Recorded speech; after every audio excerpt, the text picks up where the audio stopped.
Olá! E se em 7 anos o trabalho se tornasse uma escolha e não mais uma obrigação? Para muita gente, a aposentadoria é uma coisa meio vaga, né? Um sonho distante. Mas e se existisse um método, um caminho claro para chegar lá? Pois é, ele existe. E é sobre esse plano de voo que a gente vai falar hoje. Essa é a grande pergunta. E não, isso não é papo de coach, não é fantasia. É um convite para a gente olhar de um jeito diferente para o tempo, para o dinheiro e, o mais importante, para a disciplina. 7 anos.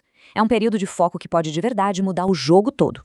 Então, o que é essa tal de pista de decolagem da liberdade? Pensa assim, é um método, não tem a ver com sorte nem com adivinhar para onde o mercado vai. É, na verdade, uma forma de concentrar décadas de esforço, um período mais curto e intenso, onde a disciplina e a mágica dos juros compostos finalmente andam de mãos dadas.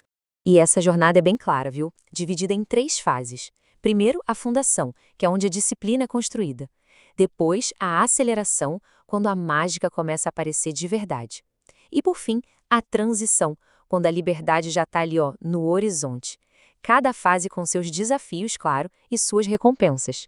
Vamos para a fase 1, a fundação invisível.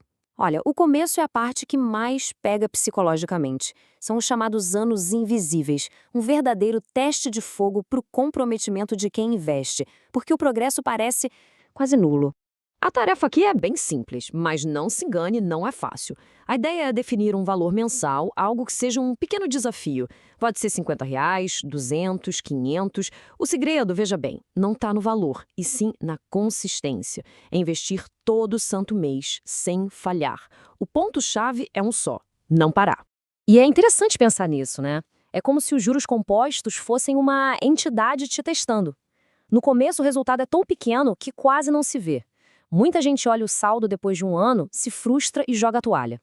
É exatamente aí que o sistema separa quem vai chegar lá de quem vai ficar pelo caminho. E para quem passa nesse teste no final do segundo ano, uma chave vira na cabeça. É uma mudança de mentalidade gigantesca.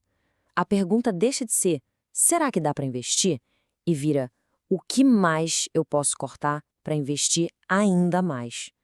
A dúvida sobre o processo se transforma em certeza de que ele funciona.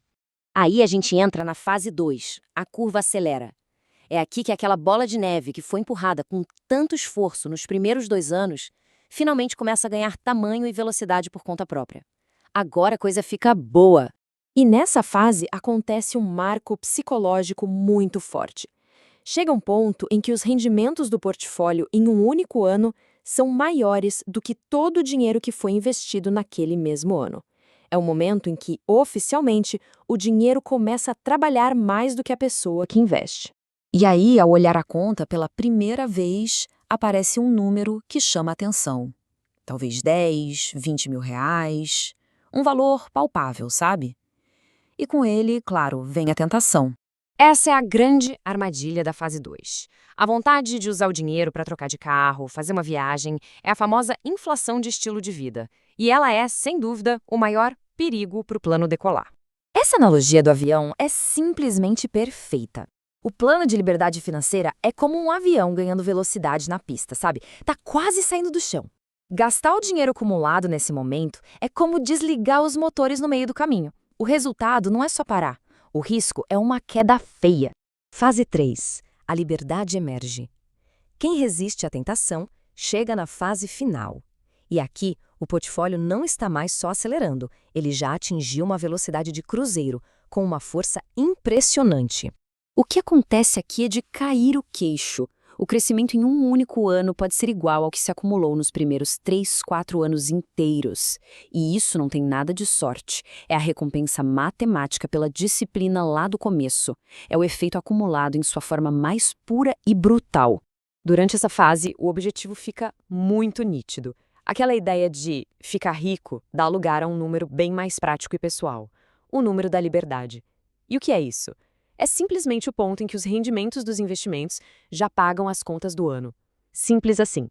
E calcular esse número é mais fácil do que parece. Primeiro passo: descobrir o custo de vida anual. Por exemplo, se o custo de vida é de 5 mil por mês, isso dá 60 mil por ano. Passo 2. Pronto, essa é a meta de rendimentos dos investimentos. Quando os investimentos gerarem 60 mil por ano de forma consistente, o trabalho se torna de fato opcional. Ok, mas qual o erro mais comum? Sabendo de tudo isso, o que impede a maioria das pessoas de completar essa jornada? Onde é que o plano desanda?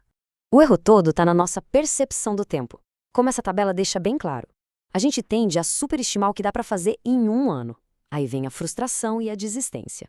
Ao mesmo tempo, a gente subestima e muito o que é possível construir em 7 anos, se o hábito for mantido e a matemática dos juros compostos tiver tempo para trabalhar. Certo? Então, como começar hoje? Como transformar essa ideia toda em realidade? A beleza desse plano está justamente na simplicidade. É um plano de ação direto, com 4 passos. O plano para decolagem é o seguinte. Primeiro, definir aquele valor mensal. Segundo, investir em algo simples e diversificado, como um ETF, que é basicamente uma cesta com várias ações. Terceiro, e muito importante, automatizar tudo, para a disciplina não depender só da força de vontade. E quarto, o passo crucial, marcar a data no calendário. 7 anos a partir de hoje, com o compromisso de não parar no meio do caminho. E para fechar, fica essa reflexão. O tempo vai passar de qualquer jeito.